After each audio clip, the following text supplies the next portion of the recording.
হরে কৃষ্ণ বন্ধুরা, আমি রাজেন। আমার ইউটিউবের ভিডিওতে আপনাদের স্বাগত জানাই। আজকে আমি যে ভিডিওটা নিয়ে এসেছি সেই ভিডিওটা হচ্ছে পার্থেনিয়াম গাছ। এই যে পার্থেনিয়াম গাছ, আপনারা কি জানেন এই যে পার্থেনিয়াম গাছ আমাদের ধারের পাশে জঙ্গলে, রাস্তার দুধারে অনেক সময় দেখতে পাওয়া যায়। অনেকে একে চেনেন না, অনেকে একে জানেন না, কিন্তু এই গাছ যে এত ক্ষতিকারক সেটা নিয়ে আজ আমি ভিডিওটা এনেছি। এই ভিডিও ভালো লাগে থাকলে অবশ্যই আমার চ্যানেলটাকে আপনারা অবশ্যই সাবস্ক্রাইব।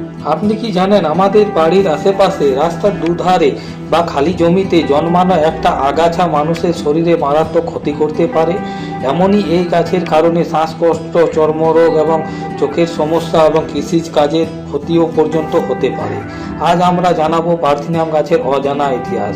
ক্ষতিকারকের দিক থেকে কেন একে বলা হয় নীরব ঘাতক। পার্থেনিয়াম সাধারণত একটা বিদেশি আগাছা। এটি মূলত আমেরিকা মহাদেশ থেকে ভারতে আসা। বর্তমানে ভারত, বাংলাদেশ, দক্ষিণ এশিয়ার বহু দেশে এটি দ্রুত ছড়িয়ে পড়েছে। গ্রাম বাংলায় অনেকে একে কংগ্রেস গ্রাস বা সাদা আগাছা নামে চেনেন। এর উচ্চতা হয়, পার্থেনিয়াম গাছের উচ্চতা 3 থেকে 5 ফুট পর্যন্ত। পাতাগুলি খাঁজ কাটা এবং হালকা সবুজ, ছোট ছোট সাদা যুক্ত ফুল। রাস্তার দুধারে, রেল লাইনের পাশে এবং খালি জমিতে বেশি জন্মায়। এই গাছটি বছরে 1000-এরও বেশি বীজ উৎপন্ন করতে পারে। মানুষের শরীরে কি কি ক্ষতি করতে পারে পার্থেনিয়াম মানুষের শরীরে যেসব ক্ষতিকারক করে সেগুলি হচ্ছে: এই গাছ পরাগরেণু অত্যন্ত ক্ষতিকারক, চুলকানি এবং ত্বকের অ্যালার্জি, চোখ লাল হয়ে যাওয়া, শ্বাসকষ্ট, হাঁপানি, দীর্ঘদিন সংস্পর্শে থাকলে ত্বকের প্রদাহ এবং নাক দিয়ে পানি পড়া, হাঁচি এবং অ্যালার্জি টাইপের হওয়া এবং ডিহাইড্রেশন হতে পারে। কৃষক ও মাঠে কাজ করা মানুষ এই সমস্যা ভোগেন। পশু পাখির উপর পার্থেনিয়াম গাছের কি কি প্রভাব পড়তে পারে ক্ষতিকারক। যেসব পশু পাখির উপর যে ক্ষতিকারক প্রভাবগুলি পড়ে পার্থেনিয়াম গাছের কারণে, সেগুলি হচ্ছে: গরু ছাগল ভুল করে এই গাছ খেলে দুধ ক্রমাগত তার মান কমে যায়, হজমের সমস্যা দেখা দিতে পারে, পশুর স্বাস্থ্য খারাপ হতে পারে। কৃষিক্ষেত্রে পার্থেনিয়াম গাছ থাকলে কি কি ক্ষতি হতে পারে?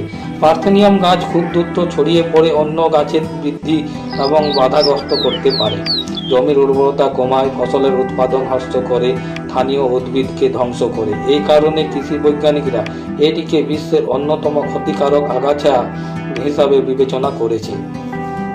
কিভাবে পার্থেনিয়াম গাছকে আপনি নিয়ন্ত্রণ করবেন? এর ফুল ফোটার আগেই গাছকে তুলে ফেলুন, কিন্তু তুলে ফেলবার আগে আপনি অবশ্যই হ্যান্ড গ্লাভস পরবেন, আর এছাড়া মাস্কও পরতে পারেন।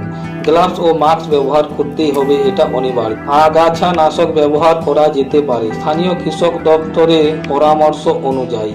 ইতিহাস এবং ভারতের আগমন। ধারণা করা হয়েছে 1950-এর দশকে অনুমোদিতকৃত খাদ্য শস্যের সঙ্গে আগাছা বীজ ভারতে প্রবেশ করে। এরপর ধীরে ধীরে এটি সারা দেশে ছড়িয়ে পড়ে। উপসংহার: পার্থেনিয়াম গাছ একটা অসাধারণ আগাছা নয়, এটি মানুষ এবং পশু পাখি পরিবেশের জন্য বড় ক্ষতির হুমকি দিয়ে যায়। তাই এই গাছ দেখলেই সচেতন হন, অন্যদেরও সচেতন করুন। ভিডিও যদি আপনাদের ভালো লেগে থাকে তাহলে লাইক করুন, কমেন্ট করুন, শেয়ার করুন। আরও গ্রাম বাংলার গাছপালা, লোকজ ইতিহাস জানতে আমাদের চ্যানেল বৈচিত্র্যময় দেশটাকে সাবস্ক্রাইব করতে ভুলবেন না। ধন্যবাদ।